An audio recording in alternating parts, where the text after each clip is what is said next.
Welcome to Dead Man Talking.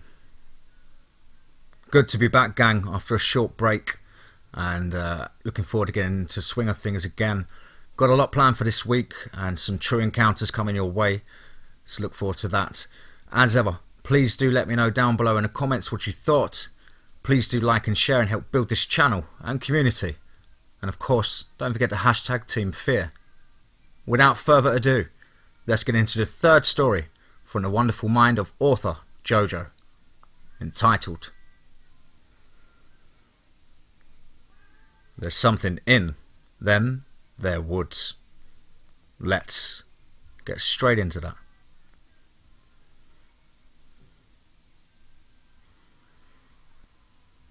It always starts with something as light as a piece of paper, something that can contain the weight of the world. Gently drifts onto my desk. This time was like any other, a slim white piece of paper dotted with the details of my next investigation. On top of the paper, Ellie Varkins was printed in bold ink, letting me know it was now my wait. The case was a little out of my office's jurisdiction, but still close enough that we could receive the go-ahead from local enforcement without much hassle. I took the rest of the workday to garner any details about the case that I could muster. 7 children had gone missing around St. Francis National Forest. It seemed like a pretty cut and dry investigation. The forest had an unusually dense fog rolling through every 6 months or 2 for the past 3 years. The children likely wandered into the forest to play in the fog and got disorientated. When attempting to get back home, they only wandered further. There were some standout features that piqued my curiosity, like how none of the 7 bodies were found, even after aggressive search efforts went several miles into the forest. You'd think they'd find at least one of them, but they found nothing. The other curiosity is that there were signs that the children had been in the woods for a few hundred feet, but each time the tracks would just stop completely. I'd heard of cases like this before. Many bizarre things have been reported by search and rescue rangers. Children disappearing and being found miles and miles from their last known location, or their bodies found sprung up on top of trees. Perhaps the locals had something to do with it. I decided my first stop would be the town where all 7 children had lived. Things all thrown into my car, case file placed on the passenger seat, I headed to the store to gather supplies. Sitting in the driver's seat, I gently filled my metal flask with a clear, powerful liquid. Then I headed off. The drive over gave me time to run over every line of questioning and every possible outcome for those children. If my hunch was right, I should be arriving around the time the fog starts rolling in, and I'll get a better feel for things there. A few hours rolled by. I drove miles surrounded by nothing but forest and a winding road decorated, on occasion, by another vehicle. I could see small tendrils of smoke reaching out from the tree line. My timing would be spot on. I saw dark shadows running in the oncoming fog, forest animals jumping from tree to tree, and then one of those shadows shot out from behind the trees and bounded into the road, right in front of me. I slammed my brakes and swerved to the side of the road, forcing myself to halt. Even though the large buck had made its way to the other side of the road, I was horrified. I had nicked it or damaged my bumper. I got out of the car and looked it over a few times. Luckily, there wasn't any damage in sight. As I looked down at the car, I could see the fog wrapping around my feet. It was getting so thick so quickly. If I was to make it safely to town, I'd have to hurry before my visibility was reduced to nothing. To my side, I heard leaves crunching under pressure. When I focused on the forest, I had a brief moment of shock, looking through the trees and the rolling mist. I thought I saw a human figure staring me down. I blinked a few times and then only saw it as another tree. Laughing it off, I got back into the car and drove off. I should have turned my car around and headed back to the office. Instead, I arrived in a small town after another hour had passed. And by this time, the fog had swallowed up the forest around me. I could understand why kids would wander into it. There was a kind of alluring uncertainty about it. It had a pull to it. The town was quiet and cute. Small ranch houses and taverns littered the side of the road, and if I drove for a handful of minutes, I'd quickly find myself on the other side of it. Rolling through it, I could have mistaken it for a ghost town, though. The streets were barren. The only clues of civilization being the lights coming out of nearly every house. The beams of light rested on a thin veil of fog projecting the residences. I looked through the case files and found the names for the missing children's families.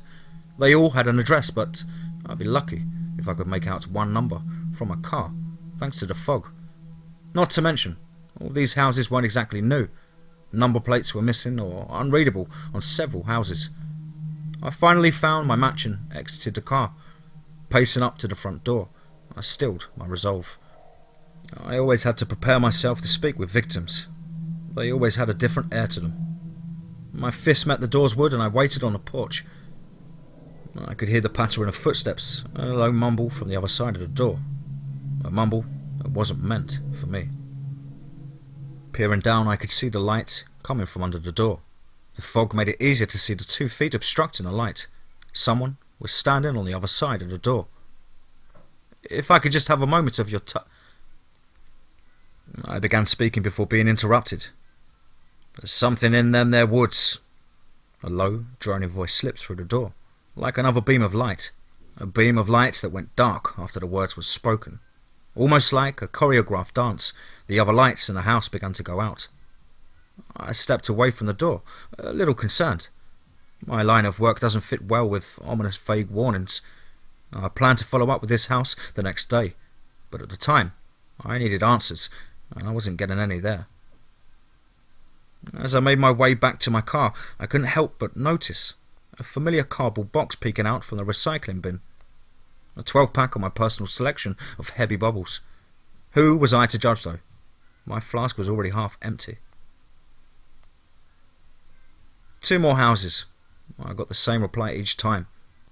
There's something in them there woods. When I attempted to follow up on what that meant, I got nothing but a shutout. I still had 4 houses left, though, and someone was bound to say something helpful. Anything I could grab onto. I found a little more luck with the 4th house. The man behind the door turned the handle and opened it. Meeting my eyeline, I could see sad and tired eyes glaring at me from between the small crack he afforded me. I asked about his son, Tim. I told him that anything he could spare, I could use. Don't tell me there's something in the woods, I pleaded. He looked at me as if he understood I wasn't his first stop. He told me that Tim was always a curious kid, but he blanketed that curiosity in awareness. Tim knew to turn back if he felt unsafe. The whole time I talked to the father. After our initial eye contact, his focus turned to that of the woods behind me.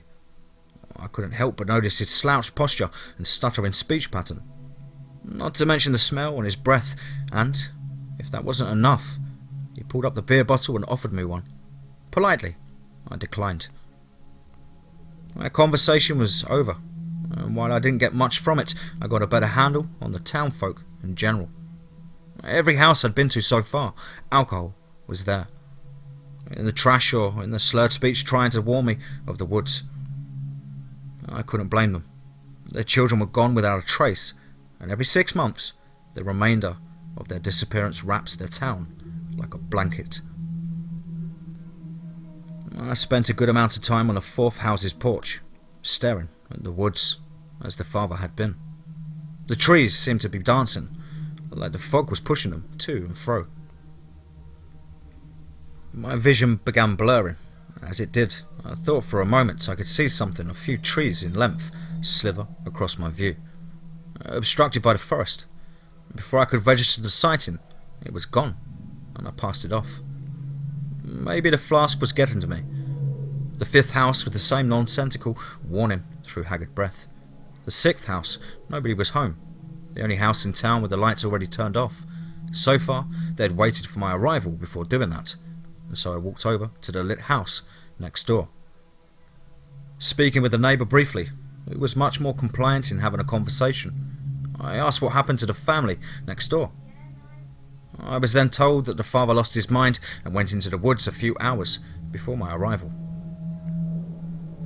I wanted to question the last family still, but if I waited too long, I'd have another missing case on my hands.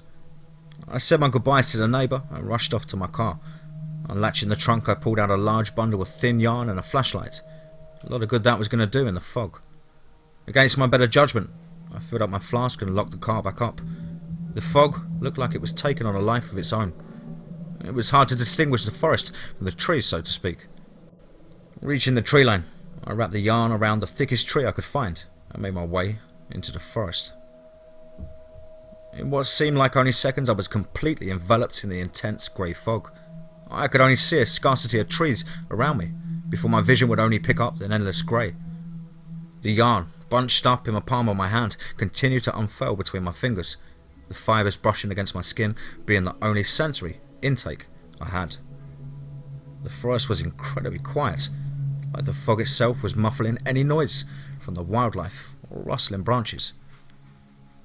I could feel the heavy fog entering my lungs, thousands of tiny water particles filling my throat with every inhale. The flashlight did its best and became more useful as the sun started to set, but was ultimately useless. Even as the sun was setting, it seemed as if the fog carried a light of its own, never dipping too far into the darkness. After I felt I was far enough away from town, I began calling out to Mr. Gallows' name, the man who decided to run into the forest. I didn't know how far my voice would even travel, but it couldn't have hurt. My nerves were getting to me.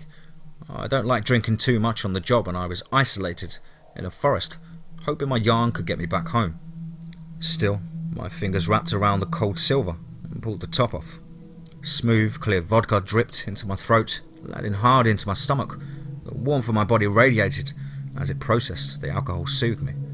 It was then I first believed I saw him, a distant shadow in the fog, shorter than the surrounding trees. I called his name again, focusing the flashlight's beam on him. Several times my voice trailed out to reach for him. The shadow seemed like it was gaining distance on me, and so I hurried my footsteps. Slowly my caution unravelled, as did the yarn between my fingers. I really should have been paying attention to how much I had left. My shoulders and knees banged against several trees and low-lying branches as I attempted to catch up with the shadow. A long, thin shape quickly passed between me and the shadow. Only for a breath did my nerves catch up to me. I stopped dead in my tracks and tried to observe the new figure, but by the time I turned my head, it was gone. So was the shadow I had been chasing. Looking all around, I saw what I believed to be Mr. Gallows in the distance. I ran frantically this time towards him. I hadn't been this active since I was a beat cop, but now my work consisted of files and conversations. While I was running towards the figure, a single phrase repeated in my mind, a single silly warning. I thought of the long, strange shadow, despite how hard I tried to place the blame on my drink of choice. I reached the shadow and its features became clear, but it wasn't Mr. Gallows. No. Sat down and hunched over on the log in front of me, I recognised the small body and face of Timothy Gallows. He looked pristine and far calmer than I was. "What are you doing here?" I asked the boy. It shouldn't have been my first question or action, but I was so lost in the fog and in my head that I couldn't process that this boy, who had been gone, missing, a year ago, was now sitting in front of me and not a scratch on him. The boy looked up at me and gave me an impish smile. "There's something in them there woods." I was exhausted at that phrase and was the last thing I needed to hear. I reached to the child. I wanted to get him out of the woods. My hand, when it pressed on the boy's shoulder, I felt his skin give way, like paper mache that hadn't dried yet. I stopped pressing the moment the sensation hit my nerves, and when I pulled away, I could see his skin had become dented. Bewildered, I met the child's eyes and he spoke. "You should go, feed it." He continued as if no time had passed. His childlike voice sounded distant and distorted, like something was throwing their voice. I stumbled back, partly from the alcohol's effect on me, and honestly, I was scared. Maybe fear wasn't what I was feeling. I was feeling something beyond me. We fear what we don't understand, but when you don't know what which you don't understand. My senses were thrown out of whack, and I was beginning to tremble as the boy stood up.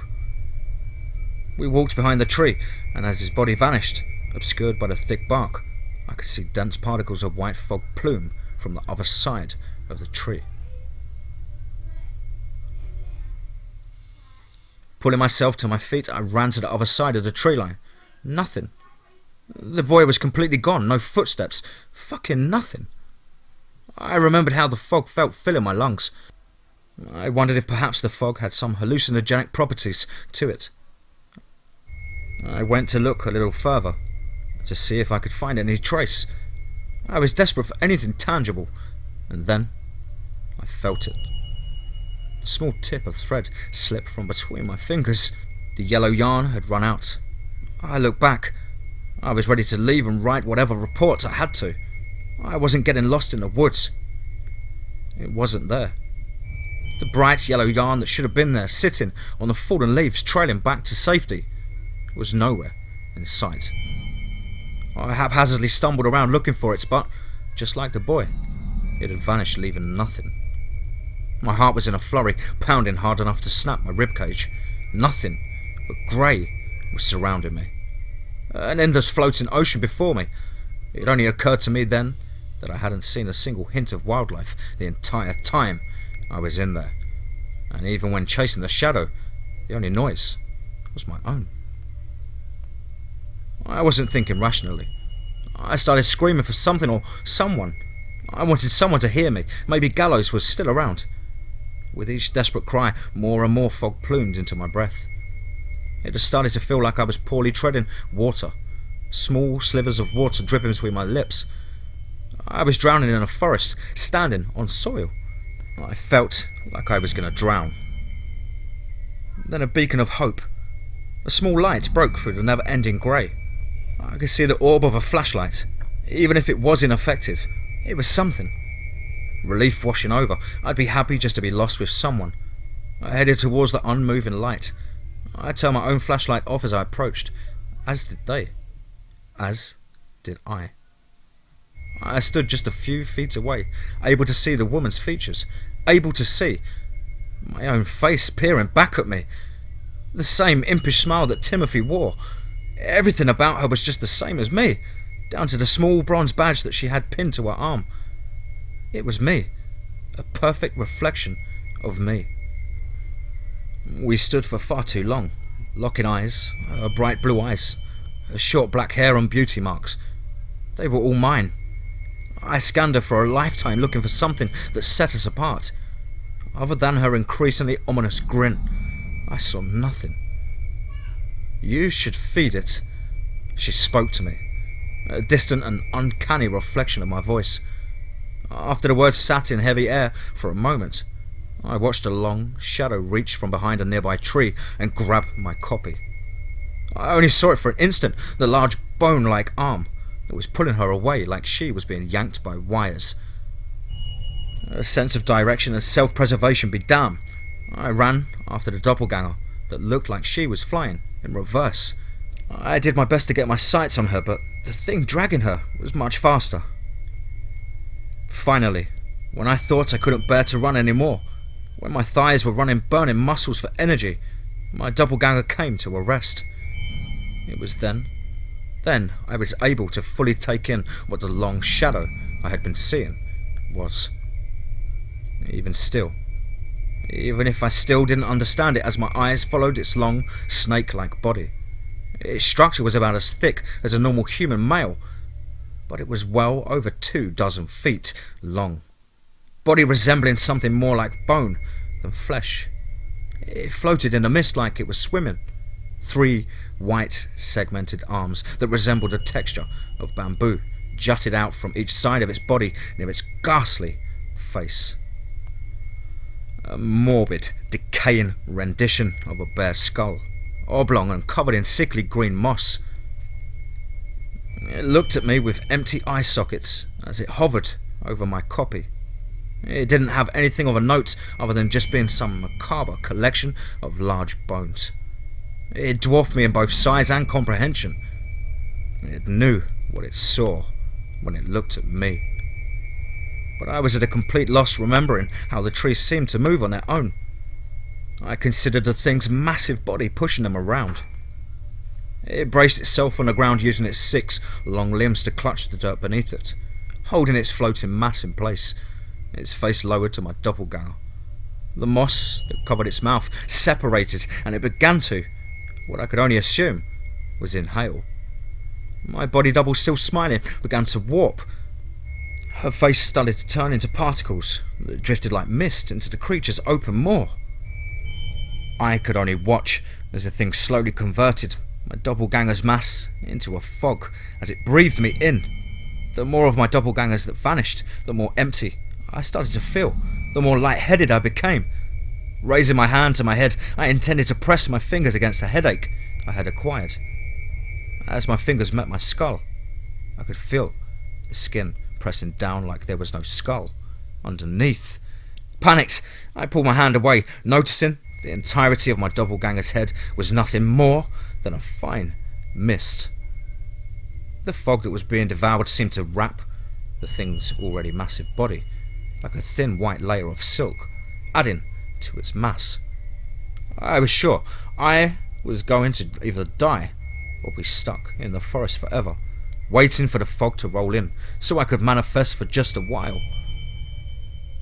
My fingers pressed over the small silver flask, and gently, as not to distribute my empty head, I poured as much of the fine vodka down my throat as I could muster. I wanted to retch it up, but did everything I could to resist the urge, and instead downing the rest of it.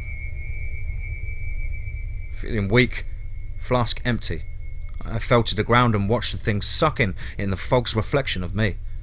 Its ugly mockery of a mouth reached my doppelganger's stomach, and I thought of the booze in my own that would hopefully make this process easy on me.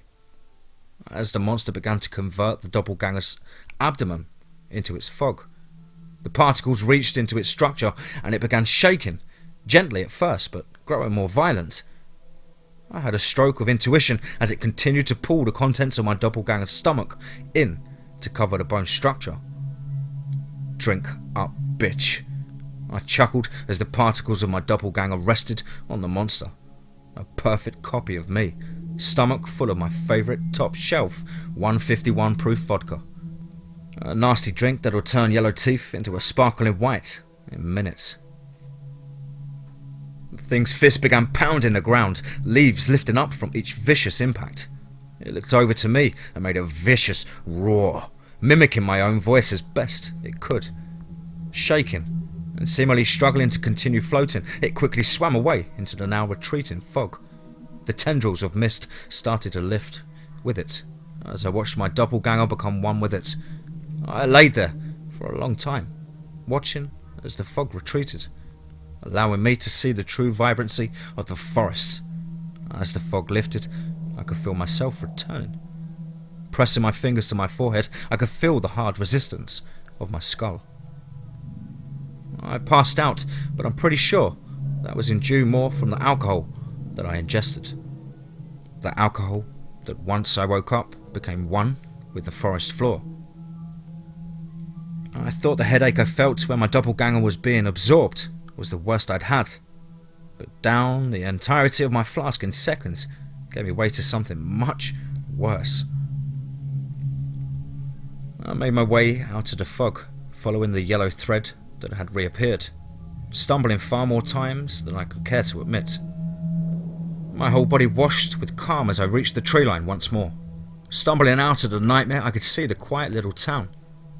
"Good work." A gruff voice caught my attention before I could walk any further.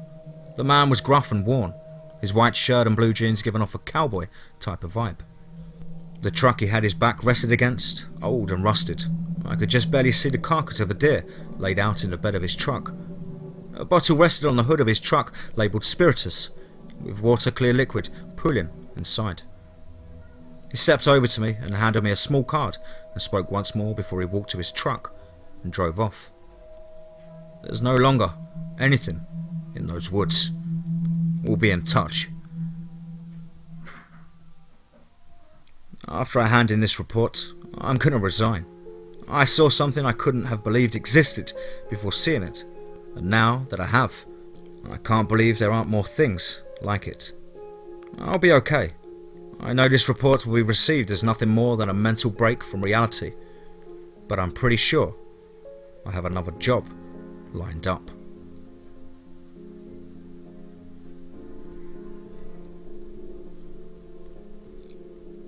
Wow, fantastic stuff, AuthorJoJo. Wonderful, wonderful. Thank you ever so much for giving me the heads up to that the other day on Reddit. Really do appreciate that. Fantastic work. As ever, guys, please do let me know down below in the comments what you thought. Something fresh, bit of a change of scenes with a doppelganger story there, and a bit of a paranormal element going on with the fog. Wonderful stuff. Please do like and share, and don't forget to hashtag TeamFEAR. If you haven't subscribed to DMT Forest of Fear, what are you waiting for? Hit that subscribe button, and don't forget to throat punch the notification bell. I hope you're all happy and well as ever. Remember, be safe, not sorry.